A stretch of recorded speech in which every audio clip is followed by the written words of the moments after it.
خلصت الشهادة الإعدادية ومش عايز تدخل ثانوي عام؟ طب كمان مجموعك ما جابش الثانوي العام؟ دلوقتي نقدر نقولك إن في مدارس تكنولوجية متقدمة بتأهلك إن أنت تقدر تشتغل وأنت بتدرس وكمان بتاخد فلوس. المدارس دي منها مدرسة كونسالتنج التكنولوجيا المتقدمة في مجمع تبارك الصناعي في المجاورة 45. المدرسة بتفتح باب القبول للدفعة الرابعة في العام الدراسي الجديد 2023-2024.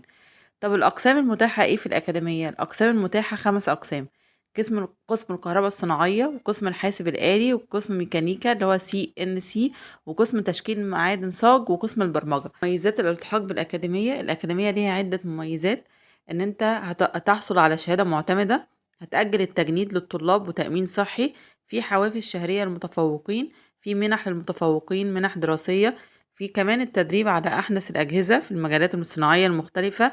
المتميزين من المدرسة بيتم تعيينهم داخل الشركات فور التخرج.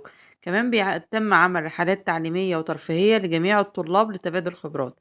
كمان في تدريب علمي داخل المجمع نفسه اللي بيحتوي على 235 وحدة صناعية.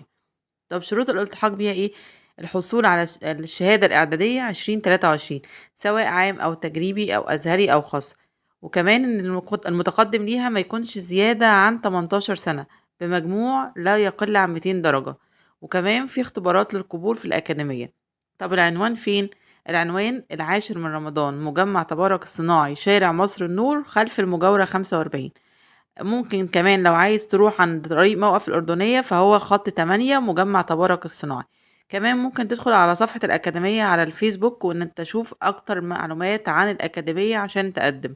في برضو رقم للتواصل 010 614 258 49.